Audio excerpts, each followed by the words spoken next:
আমরা বেশিরভাগ মানুষই ভাবি স্বাধীনতা মানেই যা খুশি তাই করা, রাত জেগে সিরিজ দেখা, যা খেতে মন চায় তাই খাওয়া। আজ কাজ করতে ইচ্ছে করছে না, তাহলে না করা। কিন্তু একটু গভীরভাবে চিন্তা করলে বোঝা যায় এই যা খুশি তাই করা যেন এক অদৃশ্য কারাগার। প্রায় রাতে ঘুমানোর সময় মনে হয়, কেন আমার দিনগুলো এত এলোমেলো, সময় চলে যাচ্ছে কিন্তু আমি তো কিছুই করতে পারছি না। সবাই সবার জীবনে কতই না প্রোডাক্টিভ, কিন্তু আমার সাথে কেন এমন হচ্ছে? এটি হলো আমাদের নিজ হাতে তৈরি স্বাধীনতা নামক এক অদৃশ্য কারাগার, যেখানে তুমি নিজেকে স্বাধীন মনে করলেও কোথাও যেন জীবনের আনন্দটা হারিয়ে ফেলো। আচ্ছা, সমস্যাটা কোথায়? সমস্যা হলো আমাদের জীবনে ডিসিপ্লিনের অভাব। স্টোয়িক দার্শনিকরা বলতেন, discipline is freedom. Marcus Aurelius লিখেছেন যে নিজের উপর রাজত্ব করতে পারে সেই প্রকৃত রাজা। আজ আমরা খুঁজে দেখব কেন জীবনে শৃঙ্খলা মেনে চলাই প্রকৃত স্বাধীনতা, আর কিভাবে স্টোয়িক দর্শন আমাদের আধুনিক মনকেও স্বাধীন করতে পারে।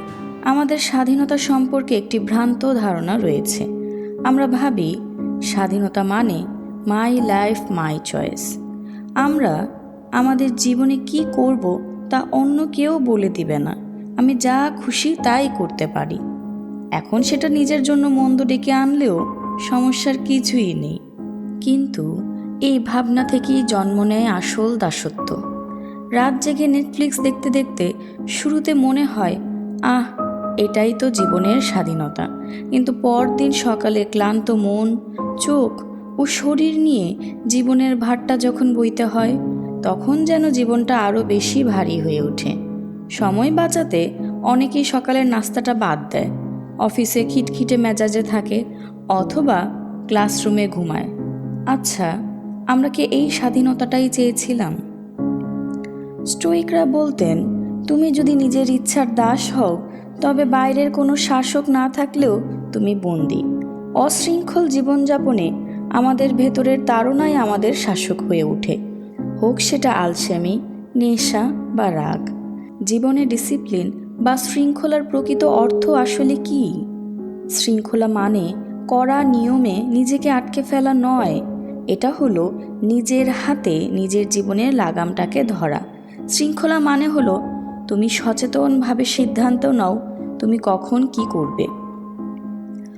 ভোরবেলা ঘুম থেকে ওঠা মানে শুধু অ্যালার্ম দিতে যায় না, এটা মানে তুমি তোমার শরীর ও মনকে বলছো, আজকের দিনটা আমি আমার কথাই চলবো, আমি আমার ভালোর জন্য কাজ করব।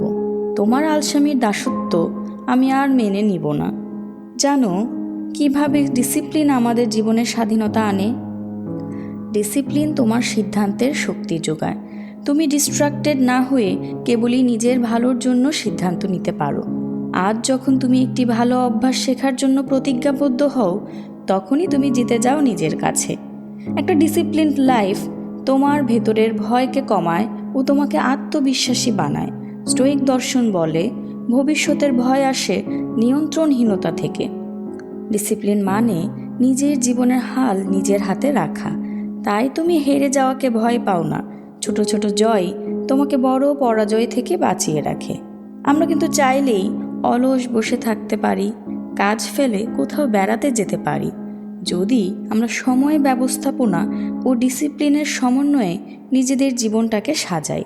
সেনেকা লিখেছিলেন, যে মানুষ নিজের সময়ের উপর নিয়ন্ত্রণ রাখতে পারে সেই প্রকৃত স্বাধীন। তুমি চাইলে সময় ব্যবস্থাপনার ভিডিওটি দেখে নিতে পারো, লিঙ্ক ডেসক্রিপশনে দেওয়া থাকবে। এখন চলো স্টোয়িক ইতিহাস থেকে অনুপ্রাণিত হয়ে আসি।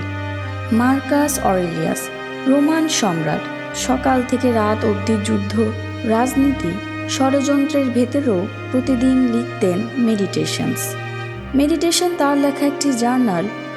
আচ্ছা, কি হতো যদি সে আলসেমি করে নিয়মিত তার জার্নালটি না লিখত? তাহলে হয়তো আমরা তার জীবন থেকে স্টোয়িক শিক্ষা নিতেই পারতাম না। নেলসন ম্যান্ডেলা 27 বছর জেলখানায় ছিলেন। কেউ ভাবেনি তিনি এত বছর পরে বেরিয়ে এত শান্ত, এত ধীর থাকবেন। জেলখানায় প্রতিটি দিন তিনি কড়া রুটিনে বেঁধেছিলেন।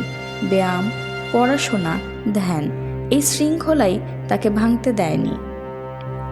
আমাদের দেশেও উদাহরণ রয়েছে। হুমায়ুন আহমেদ প্রতিদিন রাত জেগে হলেও লিখেছেন। ঝড়, বৃষ্টি, অসুস্থতা কিছুই তাকে থামাতে পারেনি। তার সৃষ্টির পেছনে ছিল লোহার মতো শৃঙ্খলা। আধুনিক জীবনের শৃঙ্খলার পথ আসলে কি? স্টোয়িক দর্শন শুধু প্রাচীন নয়, আজকের ব্যস্ত শহরেও জরুরি।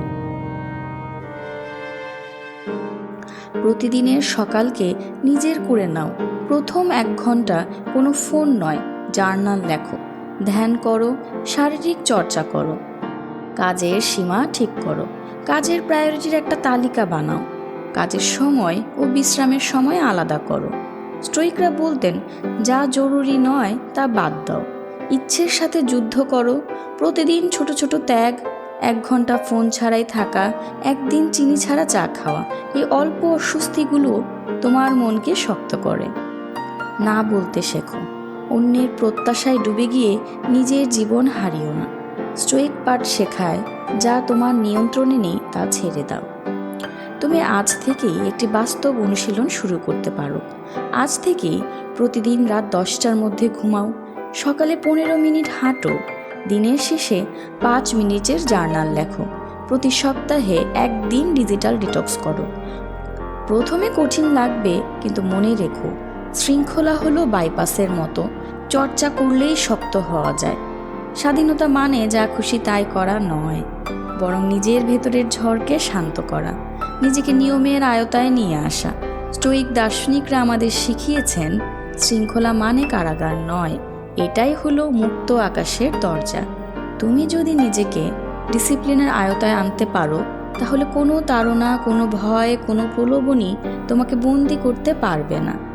আজ রাতেই নিজের কাছে প্রতিশ্রুতি দাও। ছোট্ট এক ধাপ, হয়তো আগামীকাল সকালে 10 মিনিট আগে ওঠা, হয়তো আজ রাতে ফোনটা কিছুটা দূরে রেখে ঘুমানো। এই ছোট্ট ছোট্ট শৃঙ্খলাই তোমাকে জীবনের সবচেয়ে বড় উপহার দিবে, অন্তরের স্বাধীনতা দিবে। কমেন্টে লিখো, আজ থেকেই আমি একটি ডিসিপ্লিন জীবনের যাত্রা শুরু করব। এই ভিডিওটি শেয়ার করো তোমার প্রিয় বন্ধুদের সাথে, যাদের জীবনে প্রকৃত স্বাধীনতার দরকার। আর যদি স্টোয়িক দর্শনের আরও গল্প জানতে চাও, চ্যানেলটি সাবস্ক্রাইব করে পাশে থাকো। ওয়েলকাম টু গুনিট, clear mind and curious soul. নিজেকে গড়ে তুলো নতুন আত্মবিশ্বাসে। দেখা হবে পরের কোনো ভিডিওতে। ততদিন ভালো থেকো, নিজের যত্ন নিও।